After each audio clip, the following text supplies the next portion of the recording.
The clay figure wanted to scrape off all the mud from its body because the mud had dirted the white floor. But the mud quickly healed itself, and the floor became dirtier and dirtier. The clay figure, who had a severe case of cleanliness obsession, wanted to wipe off the mud on the floor, but the more it wiped, the more mud there was. Looking at its dirty hands, the clay figure thought, how nice it would be to have a pair of gloves, a bucket of water, and a cloth. At that moment, a box suddenly popped out of the wall. The clay figure tiptoed and carefully walked over.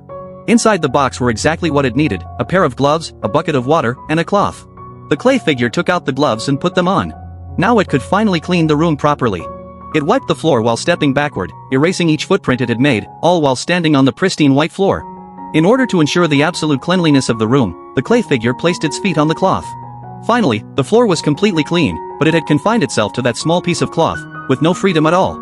Looking at its feet, the clay figure thought, how nice it would be to have a pair of shoes. Unexpectedly, the next second, another box popped out of the wall. The clay figure wanted to go over and see what was inside, but to avoid dirtying the floor, it moved forward bit by bit on the cloth. However, it lost its balance and fell to the ground. Now the floor was even dirtier. Feeling extremely frustrated, the clay figure decided to just walk forward without caring about the mess. Surprisingly, the cabinet contained exactly the shoes it wanted. The clay figure took out the shoes and put them on. The wall suddenly popped out another box, this time containing a set of clothes. Without hesitation, the clay figure put them on, but when it tried to put on the pants, it accidentally put both legs into one pant leg. Losing its balance again, it fell to the ground, knocking over the bucket of water and creating a mess. The clay figure couldn't understand why, despite its efforts, things were getting worse. It felt completely overwhelmed and blamed itself for being the source of all the problems. In anger, the clay figure took off its clothes.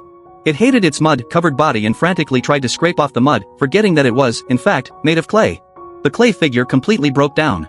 It grabbed a handful of mud and threw it with all its might, accidentally breaking a hole in the wall. Curious, the clay figure looked through the hole and saw a completely different world. It was colorful and vibrant. Although it was also a clay figure, it lived happily and freely. It didn't despise the mud on its body but instead used it to its advantage, adding its own colors to its paintings.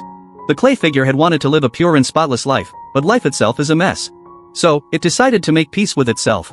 Only by accepting its imperfect self could it discover a new and open world.